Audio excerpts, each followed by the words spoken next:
Welcome. I want to continue on with 9.7, and we did sine and cosine yesterday. So, quick review on cosine because it was getting near the end of the hour. We did a 5th degree Taylor polynomial on cosine. Actually, since it was centered about 0, we talked about how this really truly is just a Maclaurin approximation. And a Maclaurin approximation makes it a little bit easier. Here we're looking at the Taylor expansion, but since we're evaluating at 0, this goes away, and for Maclaurin we can put in the 0 because Maclaurins only evaluate at a centering of 0. So we ended up using a Maclaurin on ours. And looking at this thing 5th degree, I think somebody asked in class, well, this only shows 4th degree. But we know that that next term in line was a 0, x to the 5th over 5 factorial, and this 0 then wipes away, it ends up zeroing out that term. So truly, this is a 4th degree as well as a 5th degree Maclaurin expansion. We talked about how this is an even function, which helps make it easier to remember the layout for a cosine. We have even powers as well as even factorials in the denominator. This was an x to the 0 power, which we know is just 1. So you get even numbers going on. Easy to remember. Now, one thing that the AP does like to do is it asks questions about the coefficient. And when I'm looking at these expansions, this portion here, the derivative divided by the k factorial, really generates the coefficient in front of our degreed term.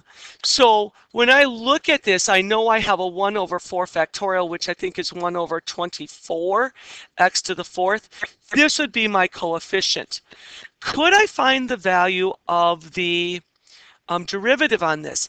Well, absolutely. I could just take 1/24 and set it equal to the 4th derivative, since I'm on a 4th degree term here, divided by 4 factorial, and solve for my derivative by multiplying both sides by 4 factorial.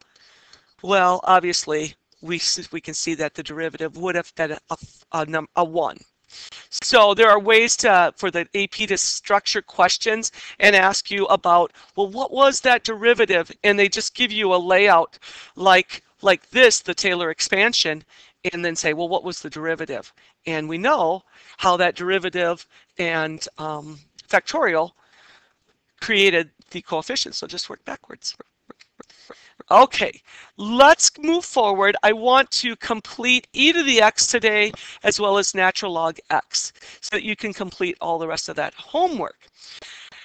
So this says find a 4th degree Taylor polynomial for e to the x centered about x equals 0.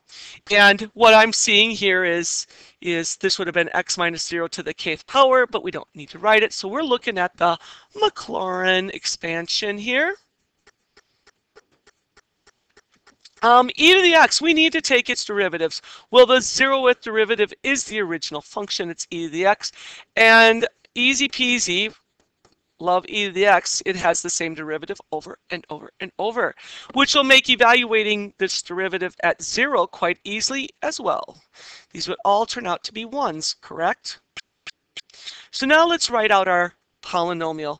E to the x is going to be approximated by a 4th degree Taylor evaluated at 0. And that would consist of, well, you can see the expansion up above here, and I'm just going to follow that pattern. So f to the 0, that would be e to the 0. It's our 0th derivative, really, isn't it? And then I have my f to the 1st derivative, which turns out to be 1 times an x plus the 2nd derivative, which is 1, x squared divided by 2 factorial plus the 3rd derivative, which is 1, x to the 3rd over 3 factorial, and the 4th derivative evaluated at 0, which is 1, x to the fourth over 4 factorial.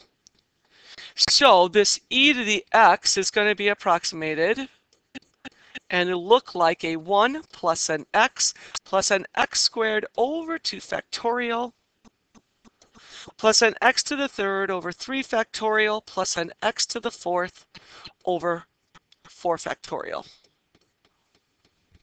Well, once I lay it out and simplified it, it makes it quite easy to see pattern work on this, right? We can see how the degree is just 0, 1, 2, 3, 4. So that was easy to write a simplified version of the summation notation here. And then on the bottom, well, this would have been 0 factorial. This would have been 1 factorial, 2 factorial, 3 factorial, 4 factorial. We can just state it as n factorial. So e to the x is n equals 0 to infinity. The equal sign is given here because if I make this an infinite series, it is equal to e to the x. So I can take a polynomial and make it equal to this transcendental function. How bizarre is that? All right, next problem is working with natural log x, and it says find an nth degree centered about x equals c.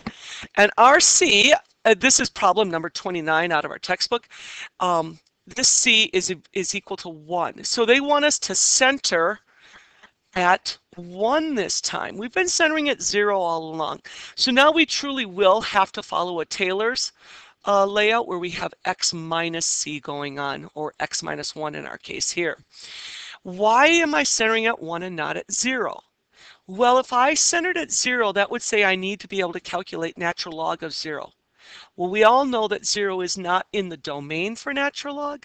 So the next logical one to evaluate at would be at 1. So we're going to do natural log of 1. So let's lay out our derivatives just like we did before. The 0th derivative, or the original function, is natural log of x. Then it's 1 over x, which truly is x to the negative 1. And now let's keep doing our derivatives. So that'd be a negative x to the negative 2, positive 2x to the negative 3, and negative 6x to the negative 4. I left a little space so that I can come back and just write these in a nicer format for my next step. Okay.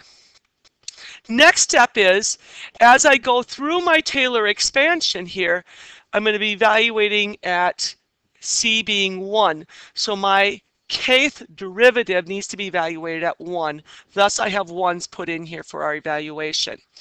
Natural log of 1 turns out to be 0.